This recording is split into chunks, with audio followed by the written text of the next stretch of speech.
Hi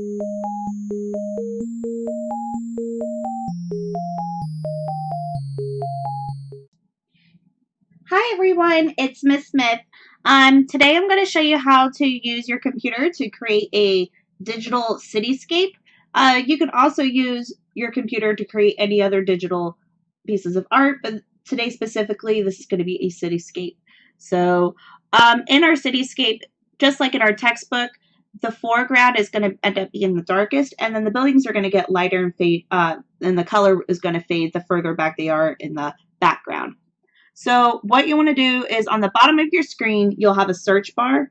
If you type in the word paint, and for those of you that need help knowing how to spell paint, it's P-A-I-N-T. So paint, that's what you want to type in the bottom, and it should pull up Microsoft Paint. That is if you're using a Microsoft computer. Now, I'm going to go ahead and hit a new one here. All right, so it should automatically pull up a blank canvas for you. Now, you're going to want to first create the background because we want to layer our buildings on top of one another. I'm going to go ahead and pick this light blue shade, shades of blue. I think is going to be the color I'm going to pick here. Now, if you see my mouse, I'm pointing to shapes. I want to pick this rectangle shape, and I'm going to create a rectangle that reaches from one side to the other. So we'll do something like this here. All right, and then I'm going to make the tops of the buildings. I'm going to fill these in just a moment. I'm just making the shapes. So I'm going to imagine this is a building here. And let's even make like, you can get really creative here. Go.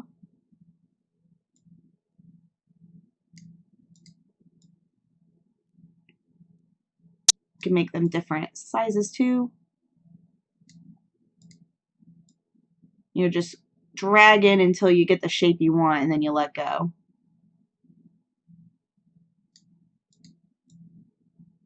All right, so now what you're going to do is you're going to hit the bucket. So the bucket tool's over here. Looks like a bucket pouring out paint.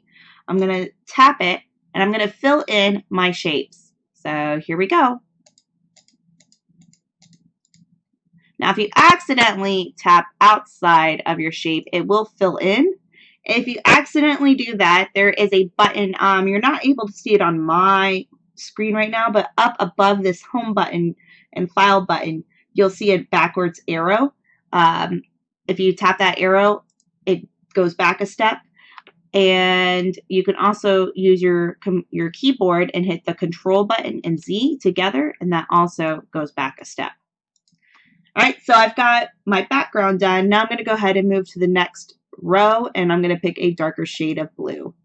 So just repeat the same steps. I'm going to create a rectangle, but this time I'm going to go a little further down. So further down we go. Got my rectangle, and create some silhouettes of buildings.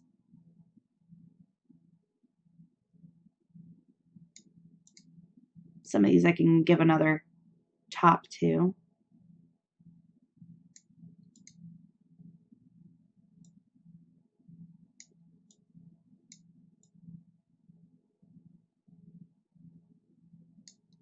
All right, and then the same thing, you just fill it in again. So I'm going to grab my paint bucket, fill in my shapes. All right, then we're going to go with even a darker color. I made some custom colors down here. So because I could have used this blue right here, but I just didn't, I thought that it didn't really fit well and it was maybe too bold. So if you're looking for a specific color, or for example, if you're doing shades of pink or orange and there's clearly not enough of those same colors, you can create a color by going to Edit Colors. And it already starts with whatever shade of color you're on, which is really cool if you're trying to make a darker shade, because all you literally have to do is take this and drag it down and it gives you a darker shade. How cool is that? If you like it, then you just hit, I can always like, whoops, oh, I made a mistake there. Let me try that again. All right, Edit Colors, go down darker. I can hit Add to Custom Colors. There we go. And I'm going to do the same thing again. Now this time I want to fill the bottom of my page. So I want to get rid of that white on the bottom. So I'm dragging to cover that. There we go. And can do these shapes.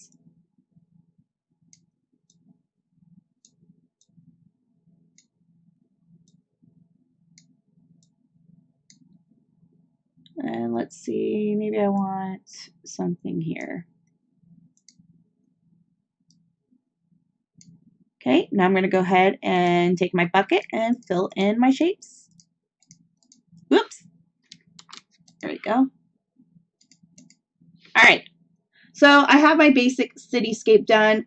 There are other things you can do. So for example, I'm going to add windows, as you probably saw in my very first picture. So I'm going to go ahead and pick yellow and grab my shape tool again and create some buckets. Now, another trick you can do too, I think used to be able to fill this in. No, maybe not. Okay, disregard what I just said.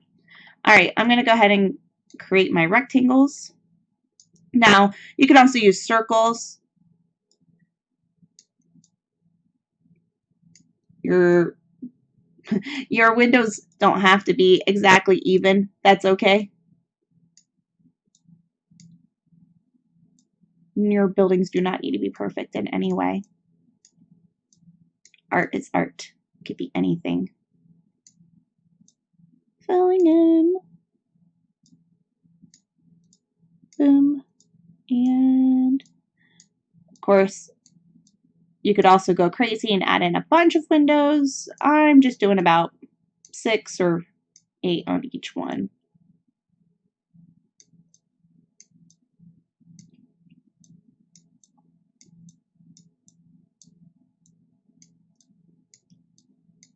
All right, so I've got my windows, and then the same thing, you just hit the bucket, and then you fill it. Now, it does get a little harder to hit the inside of these with the smaller shapes, so you might just need to be really careful and pay attention to where you're clicking when you're ready to fill in your shape. Look at me go.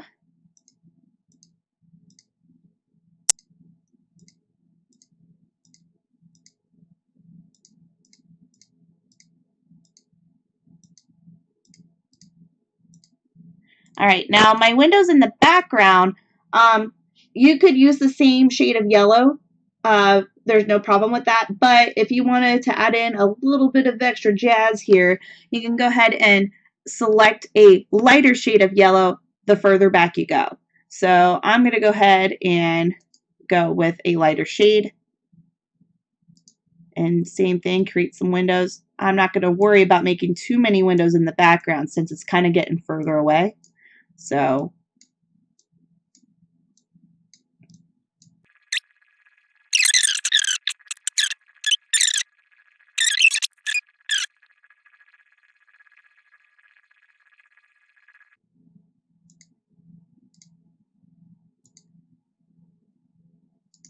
all right, so once you have this, your cityscape is definitely coming along together. There are some extra little things you can do. So if you wanted, you can go ahead and create a background color. Let's say I've got lots of blues and yellows. Maybe go with a purple in the background. Yeah, I think a purple would be nice. So I can find a shade of purple that I want. I could almost go with a really dark purple too, or a dark blue. Let's go. Let's see how this looks.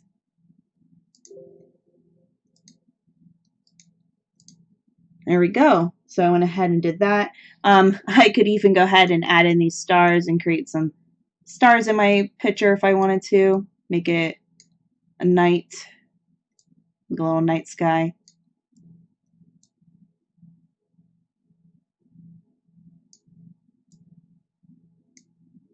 All right, so I've got that.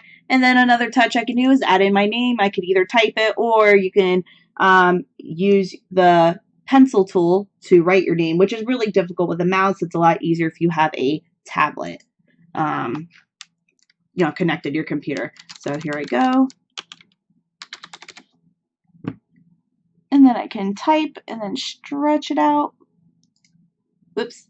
Once you tap away, it's stuck, so pay attention and slide your stuff around. So if I come to these little dots here, I can stretch. I can also use this tool up here, my text box, to get things the way I want them. I prefer to write it to write my name. I think it's a little bit more original. But that also is difficult on a mouse. But if you have if you have a signature of any sort that you want to do, you can. So go ahead and just type. I definitely want something a little bit brighter to stand out, but not too bright. Maybe go with this one. Yeah, so if you want to move your box, you're going to be looking for your cursor when it becomes this symbol with the 4 arrows. That allows you to move it around. So I'm going to go ahead and do that.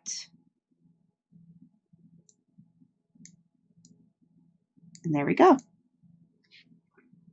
And that is how you make a cityscape on the computer. So anybody that is wanting to save and upload to their digital portfolio, for my students here, you hit File, and then you can just hit Save As, and it'll give you an option to name your file, and then you can save it to your computer. That way, then whenever you want to upload it, you upload from your computer, whatever folder you saved it to, and you can upload your art that way, or keep it and do whatever you like with it. It's awesome. All right, and hopefully that taught you something new today, or hope you had fun at least. All right, thanks for joining me. Bye.